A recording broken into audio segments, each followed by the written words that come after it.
Okay, so before we begin, I just want to point out something cool I found. Basically, Regal Theaters had this little, temporary promotion for the movie Ghostbusters Frozen Empire, where you could buy a popcorn holder that is impressive for being a hunk of plastic. I mean, my one criticism with it is the handle. You can't put too much weight on the handle or it will snap off. There's, literally no stability to the handle whatsoever. It's just really there for show. But, I mean, you hit this button, and it pops open, and even lights up here and here. And also, the lights shut off pretty quickly because they figured people were going to be in the theater eating, and they didn't want 100 lights going off in the middle of the show. I mean, these toggles actually turn. Is it stupid? Yeah, but I mean, I wish, more promotional popcorn things were more like this, I mean, and it's pretty movie accurate. It doesn't look like a cheap toy. It looks like something you would see hanging off of someone's belt. It even has wheels so you can roll it on the floor. So, just wanted to point that out. And yeah, I got this at the theater. There are 7 left, and I figured, what the hell? I'll go see Ghostbusters Frozen Empire. So, let's get into it. You the weird guy who buys strange old things? Correct on both counts. Buddy, you just hit the jackpot. What is it? Better question is, what's inside of it?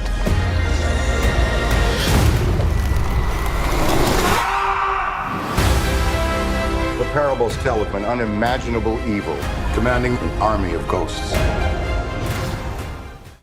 Okay, so first things first, you probably read the title that there were going to be broad spoilers in this. So what does that mean, broad spoilers? Well, some of my criticisms with this movie, I have to get into specifics. I'm going to do my best not to specifically say what exactly happens, but I am going to have to get in a very broad sense sort of spoilery. So if you don't want any spoilers of any kind, basically this movie's okay. It's not perfect. It's not terrible. If you're looking just for some nostalgic, moments, and you're a huge Ghostbusters fan, and this isn't going to be as good as the first one, then you should have some fun with this. If you're expecting this to surpass all the other ones, you're not getting that. This really fumbles the ball in a couple of places. I wouldn't say this is the worst Ghostbusters ever made, but it's nowhere near the best. It has a couple of issues, and one of those issues is just it plays it way too safe. It doesn't really take any chances. It doesn't do anything risky. It just plays it safe. I'll get more into details on that later on. And the other thing worth noting before we get to the broad spoilers aspect is if you're going into this without seeing Afterlife, you're going to kind of be lost. I have seen Afterlife before. I did not watch Afterlife right before seeing this one, and I still got lost at a few moments. There was one character, it wasn't until halfway through this movie, it's like, oh yeah, she was in Afterlife, wasn't she? It definitely, Frozen Empire requires you to see Afterlife in relatively close terms with each other. Especially since this kind of picks up almost the equivalent of a movie story after the events of Afterlife. Afterlife ended with them in the Midwest. They had just, done their first battle involving a ghost, and this one just takes up with them living in New York City, being the official Ghostbusters. It's just okay, I missed something.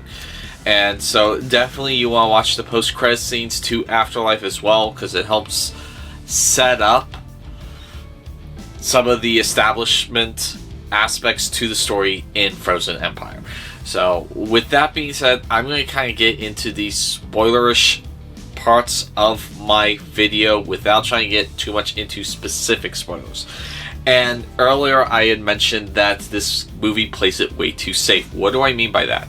Well, apart from an opening scene where you find a room of random people dead, no one dies in this movie.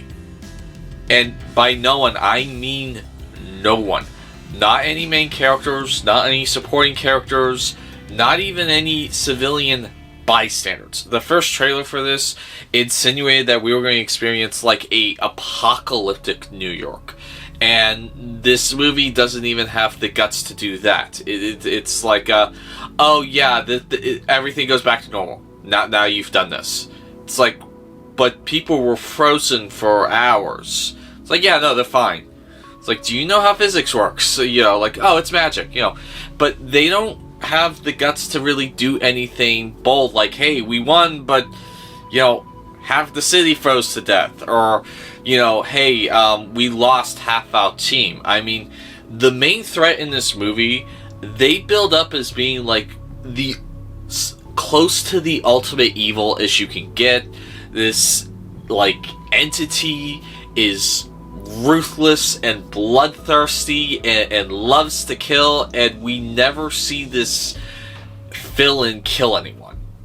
Even when someone, like, attacks the villain and they, like, freeze them, he doesn't finish them off. He just, like, half freezes them and leaves, and then they're, like, rocking back and forth a scene later, like, yeah, I you know, I didn't know what happened.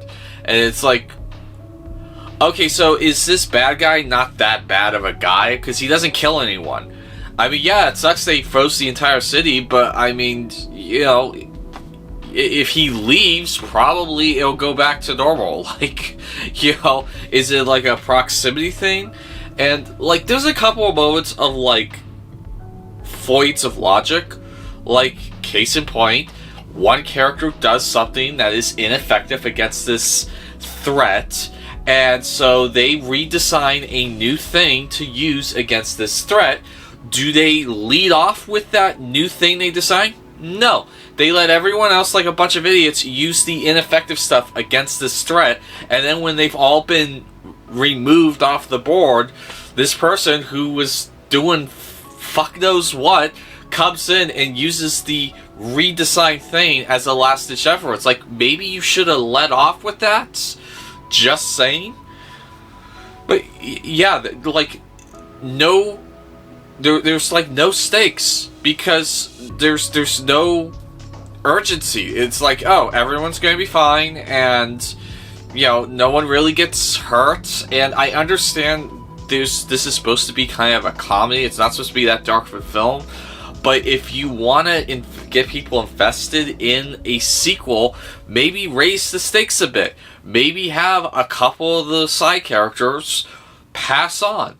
And, you know, you have a, you know, more investing story. I mean, even the post-credit scene doesn't really do anything. It's just like, hey, real quick, we just want to throw these member berries one last time at you. It's like, okay, does this set up a sequel? Not really. Does this, like, pertain back to an earlier joke? Kind of. It's like, why'd you, you know, do this post-credit scene? And, like, when you're talking about, like, the original cast, they are back. Really, the only one that feels like they belong here and actually contribute anything is Dan Aykroyd. I mean, Ernie Hudson's fine as the philanthropist, but he really doesn't have that many scenes. And Bill Murray really just has a glorified walk-on cameo. I mean, that's really about it. And so, like, Dan Aykroyd is kind of the only one he kind of feels like he belongs in this film. So I did like seeing the original cast, but again, a little disappointed in most of them. And so, I mean, but just to show you, like, they don't have the guts to do, like, go the extra step, there's, like, a friendship that started in this movie that gets right up close to being a homosexual relationship. And it's like they probably were planning on, hey, let's have them kiss at the end. And it's like at the very last minute, it's like, yeah, you know what? Let's play it safe and remove the kiss. And that way it's just a really good friendship. And so, like, again, this movie's playing it really safe. And probably it was going to have that relationship. And it's like, hey guys, do you remember 2016? It's like, yeah, we remember 2016. You really want to keep that in? It's like, yeah, no, let's not keep it in. It's like, yeah, smart move. So, I mean, that would have pissed off a lot of fans. And again, I'm not saying that I wanted or did not want that, but like, this movie played it safe. It played it safe. And the sad thing is, it actually had some really interesting ideas, especially with like the villain. Like, I kind of liked the build-up to the villain, but the execution was terrible. The first trailer insinuates that, like, yeah, Frozen Empire is basically like you're going to see the Ghostbusters dealing with a frozen New York through most of the movie. Yeah, it's like the last 10 minutes, if that. And so it's like, why this is called Frozen Empire? It should have been called Frozen Day.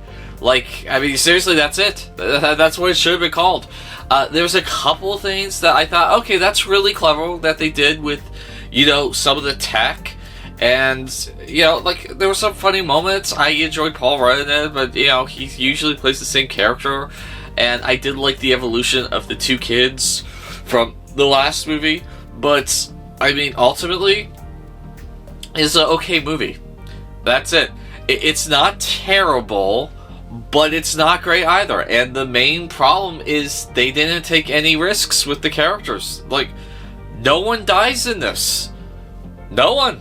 It's just, oh no. And then another real quick little thing is, it feels like they've decided, hey, what if the Ghostbusters never retired and they've just been going on for the past 40 years? That's kind of how some of the supporting cast and the culture in this movie feels. It's like, you guys don't remember that everyone decided to forget about them after the events of the first one, and that they went to retirement like in the 90s, and nothing's been going on since the 2010s. Like you don't remember that? And so, like, this movie just had some real inconsistencies like that, and it didn't want to take any risks. It just was playing it safe, and